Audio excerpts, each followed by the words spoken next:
UP news Bharat. इसमें हम ग्राम सभा मौजूदा में है जो ब्लॉक सुरियावा तहसील भदोही जनपद भदोही में ग्राम सभा आता है।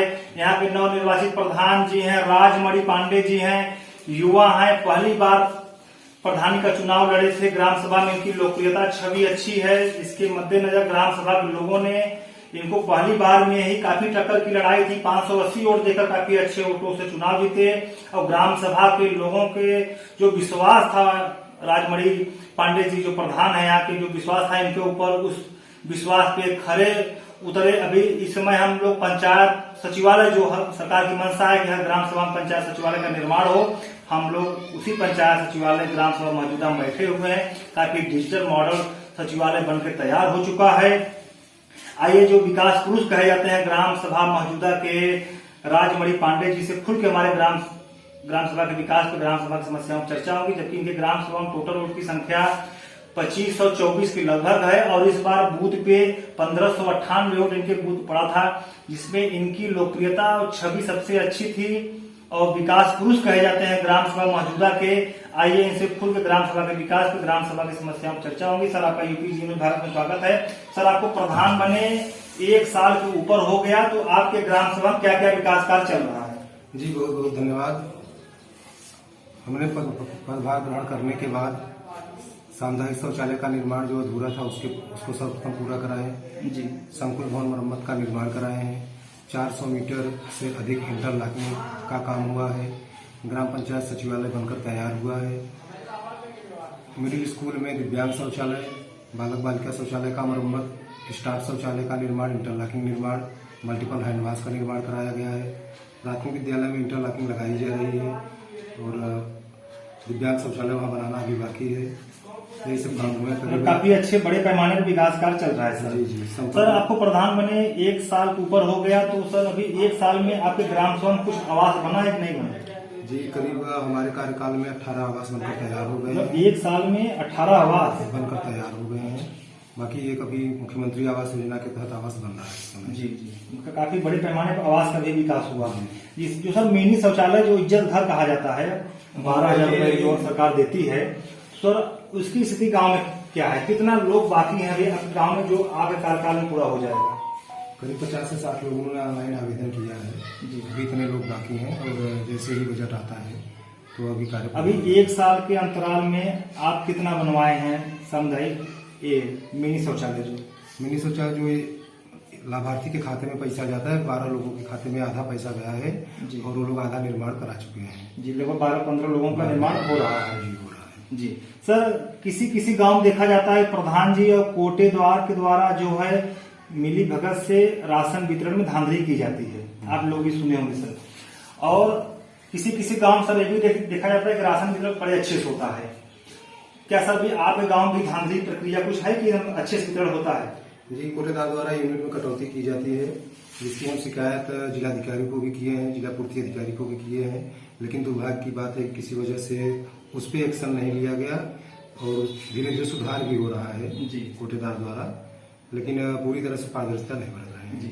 मतलब कटौती सर अपने मन से करते हैं कि गांव के प्रजामंदी से लोग तैयार रहते हैं, भाई 1 किलो ले लो, मेरा 2 किलो ले लो? दोनों बातें रहती है। कुछ लोग तो स्वेच्छा से कटवा देते हैं, कुछ लोगों का वो काट भी लेते हैं। हमारे पास जो कंप्लेन लेके आता है तो तत्काल उसको फोन करते हैं, एक्शन लेते हैं और जो लोग आते हैं कि हमारा नहीं कटना चाहिए, हम फोन करके बोल देते हैं, उनका नहीं भी काटते हैं, लेकिन उसके बाद फिर गिड़गिड़ाने लगते हैं कि हमारा अभी पेट 1 किलो काटने दीजिए, ऐसी बातें आती है जी।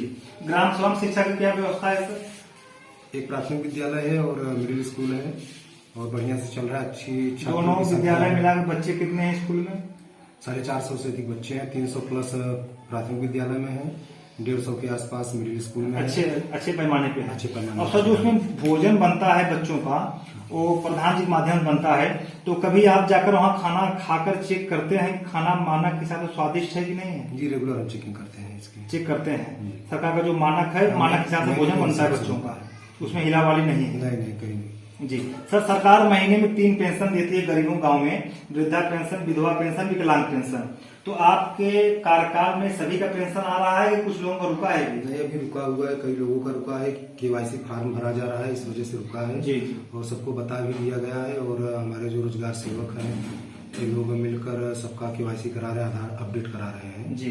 अभी सबका नहीं आया, काफी लोगों का रुका है। ग्राम सभा में सर विकलांग की संख्या कितना है? कुछ है विकलांग नहीं है? 56 है। 56 विकलांग है जो पेंशन पाते हैं जी। 56 विकलांग का पेंशन आता है और जो सुविधा उनको मिलना चाहिए सब सरकार मिला है कि नहीं मिला? नहीं, अभी पूरी सुविधा नहीं मिल पाई। पूरी सुविधा नहीं मिल पाई। बाईसाइकिल जो होता है नहीं मिल पाई, ये सब नहीं मिल पाया है। ग्राम सभा में सर चकमार्ग जो होता है आने जाने के लिए, किसी गांव में देखा जाता है जब प्रधान और राजस्व की टीम पहुंचती है पैमाइश कराने चकमार्ग की, तो वहां पे किसी न किसी के द्वारा कब्जा किया हुआ रहता है, जोता हुआ रहता है, तो अतिक्रमण किया हुआ रहता है। आपकी भी ग्राम सभा में अतिक्रमण संबंधित समस्या ज्यादा है कि नॉर्मल है? नहीं, नॉर्मल है। जो भी है उसकी समस्याओं को सॉल्व किया जाता है। 2 चकमार्ग ऐसे थे जहाँ पे कब्जा किया गया था जी। लेकिन उसको लेखपाल द्वारा पैमाइश करा के चकमार्ग कंप्लीट कराया गया और चकमार्ग अभी बनाए जाने हैं जी। और फसल कटती है तो उसके बाद उस पर काम लगेगा जी। और जो नक्शे में दर्ज है उस पर तो काम हो ही जाता है जी। पंचायत सहायक की भर्ती हो गई है सर? ये अभी नियुक्ति हुई है, नियुक्ति रुकी थी हमारे यहाँ। पिछले दिनों डीएम महोदय आई थी यहाँ पे और वहाँ पे हम लोग बात किए, उन्होंने तत्काल एक्शन लिया और उसके बाद पंचायत सहायक की नियुक्ति हो गई। क्या नाम है उनका? विवेक कुमार पांडे। विवेक कुमार पांडे जी हैं। तो कार्यभार सर देखते हैं, बैठते हैं पंचायत भवन में? नहीं, अभी उनकी नियुक्ति हुई है। अभी कल तक आज वो हलफनामा बनवाने गए हैं जी। कल हो सकता है कि हम लोग उनको नियुक्ति लेटर दें, उसके बाद कार्यभार देखेंगे। जी जी। सर एक आखिरी सवाल यह है कि जब से आप प्रधान बने आपको ये भी एक साल ऊपर हो गया, जो आपके जिले के बड़े जनप्रतिनिधि हैं, जो ब्लॉक प्रमुख हैं, विधायक हैं, जिला पंचायत अध्यक्ष हैं और यहाँ के जो सांसद हैं, इनके द्वारा आपके ग्राम सभा में कोई विकास कार्य कराया गया है? जी, क्षेत्र पंचायत की तरफ से हमारे यहाँ हाई मास्ट लाइट 2 लगाई गई है। जिला पंचायत की तरफ से उनकी कार्य योजना में प्रस्तावित है बाजार में सरकारी जल निकासी की नाली की व्यवस्था के लिए जी। उन्होंने एस्टीमेट बनवाया है, वो भी काम शीघ्र ही चालू हो जाएगा जी। और सांसद जी द्वारा कुछ? सांसद जी द्वारा कुछ नहीं। आप कभी गए उनसे मिले कि ग्राम सभा कोई बड़ी विकास की प्लानिंग है, कोई आप मिले उनसे? दुर्भाग्य से हमारी उनकी इस बाबत कोई मुलाकात नहीं। अभी जो नए विधायक जी हुए हैं जाहिद बेग जी, उनसे आप कभी मिले अपने गांव के विकास के प्रति? रोड, नाली, खरंजा या कुछ भी ऐसे कुछ भी प्रस्ताव लिया? अभी नहीं मिले हैं जी।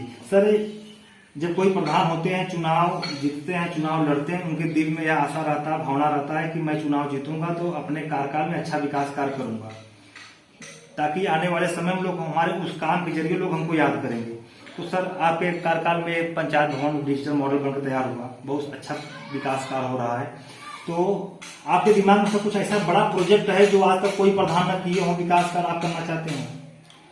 जी सर, हमारे गांव के करीब 70 बीघे सरकारी जमीन पे अवैध लोगों ने कब्जा किया है। हमारा एजेंडा पहले से ही था कि उसको हम खाली कराएंगे और पात्रों गरीबों में उसको आवंटित करेंगे। जी। प्रोसेस चल रहा है। जंगल की जो जमीन थी उसको हमने खाली करवा लिया, करीब 14 बीघे उसमें वृक्षारोपण हो गया है। जो ग्राम समाज की जमीन है उस पर बंजर नहीं करती, पुरानी पड़ती, इस पे हम शिकायती पत्र दिए हैं और अभी तक जिला प्रशासन द्वारा कड़ा एक्शन नहीं लिया गया। इसके लिए हम हाईकोर्ट में भी PIL दाखिल करने जा रहे हैं। ये हमारा एजेंडा है और इसको हम पूरा करेंगे। जी, बहुत बहुत धन्यवाद। आप लोग देख रहे हैं यूपी जीवन भारत। हमारे साथ हैं मौजूदा के प्रधान राजमणि पांडे जी से खुद ग्राम सभा के विकास पे, ग्राम सभा की समस्याओं की चर्चा हुई। इनके ग्राम सभा की सबसे बड़ी मुख्य समस्या यह है कि इनके ग्राम सभा में 65-70 बीघे सरकारी जमीन जो है कब्जा कर ली गई किसी के द्वारा। इन्होंने बहुत अच्छा पहल करते हुए 14-15 बीघे जमीन अतिक्रमण से मुक्त करा चुके हैं। इनका बहुत बड़ा लक्ष्य है कि अपने इस कार्यकाल में जो भी हमारे गांव में जमीन अतिक्रमण हुआ है माफियाओं द्वारा, भूमाफियाओं द्वारा, उसको मैं अतिक्रमण करके अपने गांव के गरीबों को, जो गरीब हैं, अति गरीब हैं, जिनके पास जमीन नहीं है रहने के लिए, घर बनवाने के लिए जगह नहीं है, उनको वो जमीन आवंटित करेंगे ताकि भविष्य पीढ़ी दर पीढ़ी रहने के लिए उन लोगों पास घर हो जाए, मकान हो जाए, जगह हो जाए। सर आपसे ग्राम सभा के विकास पे, ग्राम सभा की समस्याओं बात करने के लिए आपका बहुत बहुत धन्यवाद।